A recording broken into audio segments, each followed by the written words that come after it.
और फिर चले जाते हैं। और देवी आपने पूछा कि भगवान के जन्म के क्या कारण है, तो सुनिए। राम जन्म के हेतु का परम विचित्र एक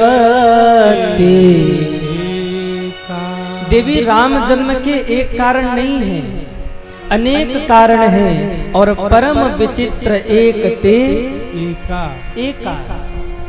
माँ ने हाथ जोड़ा, कहा बाबा हम क्या माने कि भगवान क्यों आए। तब शंकर जी ने कहा देवी मैं भगवान के आने के 5 कारण आपको बताता हूं। कितने कारण? 5 कारण। और मानस में मेरे भोले बाबा ने पार्वती माँ को राम जी के आने के 5 कारण सुनाए हैं, बड़े ध्यान से सुनना। पहला कारण, द्वारपाल हरि के प्रिय दो जय और विजय जान सबको। भगवान के 2 द्वारपाल थे, जय और विजय, जिन्हें अभिमान हुआ सो सनत सनंदन सनातन सनत कुमारों ने श्राप दिया कि तुम्हें असुर बनना होगा। वहीं जय जाकर बना रावण, विजय बना कुंभकर्ण, और जय और विजय के उद्धार के लिए भगवान ने धरती पर अवतार धारण किया। कितने कारण हो गए? कितने कारण? एक। दूसरा कारण शंकर जी कहते हैं देवी बड़े ध्यान से सुनना, ये जो दूसरा कारण है ना बड़ा दिव्य है। माँ ने हाथ जोड़ा, कहा बाबा बताइए कौन सा कारण है। तब शंकर जी बोले देवी नारद श्राप दीन एक बारा कल्प एक लगीत ही अवतारा। एक बारा कल्प एक लगीत ही अवतारा। कल्प एक लगीत ही अवतारा। कल्प एक लगीत ही अवतारा। शंकर जी कहते हे देवी एक बार नारद जी ने भगवान विष्णु को श्राप दिया और उस श्राप को पूर्ण करने के लिए भगवान धरती पर आए। जैसे इतना सुना माँ पार्वती ने हाथ जोड़ा और बोली बाबा कारण कवना श्राप मुनि दीन्हा का अपराध रमापति कीन्हा। अब जरा आप शब्दों पर जरा ध्यान देना। नारद जी कौन है? बोले पार्वती जी के गुरु हैं। और शास्त्र कहता है जीवन में कभी भी न तो गुरु की निंदा करनी चाहिए और न तो गुरु की निंदा सुननी चाहिए। लेकिन यहाँ शंकर जी कह रहे नारद श्राप दिन एक बारा, तो माँ ने हाथ जोड़ा और हाथ जोड़कर पूरी बात को घुमा दिया। कारण कवन श्राप मुनि दिन्हा का अपराध रमापति। हे महादेव मुझे बताइए ऐसी कौन सी गलती भगवान विष्णु से हो गई कि हमारे गुरु नारद जी को विवश होकर भगवान विष्णु को श्राप देना पड़ा। अब जरा आप ध्यान देना, कोई किसी को गाली दे तो गलती किसकी है? गाली देने वाले की या गाली सुनने वाले की? अरे बोलो ना। अच्छा मान लो गाली सुनने वाले ने कोई गलती नहीं की तो तब कौन गलत है? अरे बोलो ना। गाली को देने वाला। लेकिन यहाँ देखिए माँ ने कैसे बात को घुमाया। यहाँ ये नहीं कहा कि गाली देने वाला गलत है तो गाली सुनने वाला गलत है। कारण कवन श्राप मुनि दिन्हा अपने गुरु जी का पक्ष ले रही हैं। हे भगवान शंकर, बताइए भगवान विष्णु ने ऐसा कौन सा अपराध किया जिस अपराध के बदले हमारे गुरु नारद जी को विवश होकर विष्णु भगवान को श्राप देना पड़ा। जैसे इतना शब्द सुना, शंकर जी मुस्कुराए, बात को पकड़ गए। अपने गुरु जी का पक्ष ले रही हो तुमने कहा ऐसा कौन सा कारण बना जो आपके गुरु जी को विवश होकर श्राप देना पड़ा? तो देवी सुनिए। और शंकर जी ने बहुत प्यारी बात कही। बोले बिहसी महेश तब ज्ञानी मूढ़न कोय, जेहि जस रघुपति करहि जब, सो तसते ही छन होय। भगवान शंकर मुस्कुरा करके कहते हैं, देवी न तो इस संसार में कोई ज्ञानी है, न तो इस संसार में मूर्ख है। ये राम जी जिसको जब ज्ञानी बनाना चाहते हैं ना, वो ज्ञानी बन जाता है, और जब जिसको मूर्ख बनाना चाहते वो मूर्ख बन जाता है। आपने कभी कठपुतली का खेल देखा है? कितने लोगों ने देखा है? हाथ उठाइए। क्या बात है, कुछ बचा नहीं आप लोगों से। बड़े अनुभवी हो आप। कठपुतली के खेल में वो कठपुतली नाच नाचे, लेकिन उसमें उसका कुछ है क्या? अरे बोलो ना। नचाने वाला कोई ऊपर बैठा है, और ऊपर बैठा बैठा वो उसको नचा रहा। वो जैसे नचाता है वो कठपुतली वैसे ही नाचे।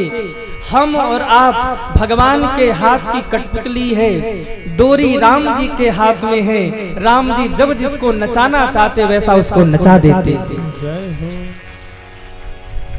जब जिसको नचाना चाहे। अब देखो, घुमा फिरा कर राम जी को हमें भलुवनी में लाना था, और कहीं न कहीं उन्होंने लिख रखा था कि भाई इतने लोगों को कथा सुनाना है।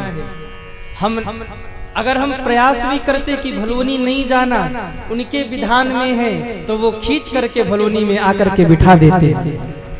ये उनका विधान है। अच्छा, मान लो आप सोच रहे हो आज राम जी का जन्म होगा, कल हम फिर आएंगे, कथा को सुनेंगे, लेकिन राम जी ने मानो आपके भाग्य में लिखा हो कि कल आपको देवरिया जाना है, और इसी समय कथा का समय 7 से 10, आपको इस टाइम देवरिया रहना है। तो बताओ आप चाह कर भी आ पाओगे क्या? अरे बोलो ना। अगर राम जी ने आपको लिखा है कि आपको कथा नहीं सुनना, देवरिया जाना है, तो लाख उपाय कर लो, आप कथा में नहीं आ सकते। और अगर भगवान ने लिखा है ना कि आपको कथा सुनना है, तो लाख भागना चाहो, किसी न किसी बहाने लाकर बिठा ही देंगे।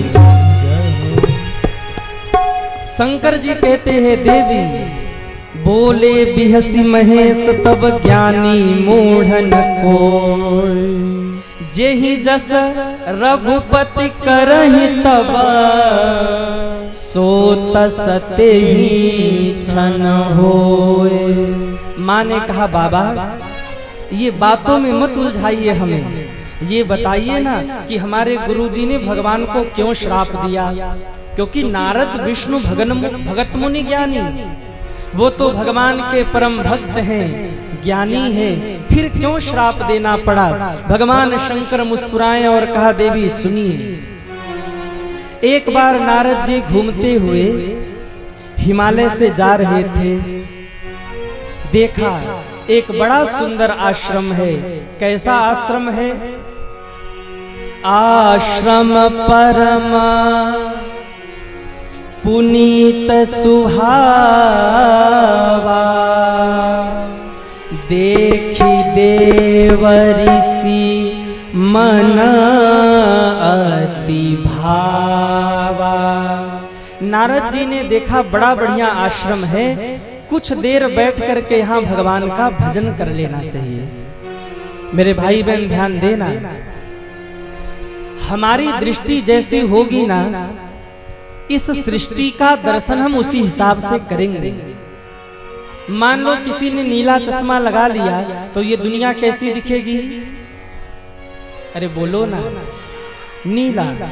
और किसी ने पीला चश्मा लगा लिया तो, किसी ने लाल लगाया तो, किसी ने हरा लगाया तो क्या दुनिया हरी पीली नीली हो गई?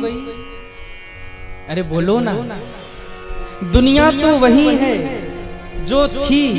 किसी ने लाल लगाया तो दुनिया लाल है, किसी ने नीला लगाया तो दुनिया नीला है, किसी ने पीला लगाया तो दुनिया पीला है। हम जैसी दृष्टि रखेंगे ये सृष्टि अपने आप ही वैसी बनती ही चली जाएगी। इसलिए सृष्टि को मत बदलिए। कई लोग कहते हैं जमाना बदल गया। जमाना नहीं बदला प्यारे, बदल तो हम लोग गए। दृष्टि को बदलिए, सृष्टि बदल जाएगी। अब जरा आप सोचिए, ये आश्रम नारद जी ने देखा तो नारद जी को हुआ मैं यहाँ बैठ करके भजन करूं। कोई और जाता तो वो अपने हिसाब से सोचता, कोई संत जाता तो वो अपने हिसाब से सोच रहा। एक कथा में बार बार कहता हूं कि एक स्थान पर एक संत जी और एक सेठ जी साथ में गए। बड़ा बढ़िया जगह था, बगल में सरोवर था, पुष्प खिले हुए थे। गुरुजी ने चेले से कहा सेठ जी मेरा मन हो रहा कि 2-4 दिन यहाँ रुका जाए। सेठ जी ने कहा गुरुजी आप कहते हो 2-4 दिन रुका जाए, मैं तो कहता हूँ यहाँ जिंदगी भर के लिए यही रहा जाए। सेठ जी को संत जी ने पूछा क्यों, आप ऐसा क्यों चाहते हो? सेठ जी ने कहा बाबा पहले आप बताओ आप क्यों चाहते हो यहाँ रुकना? संत जी ने कहा देखो भाई, यहाँ तमाम प्रकार के फूल हैं, बगल में सरोवर है, कुटिया है, बड़ा शांत आश्रम है।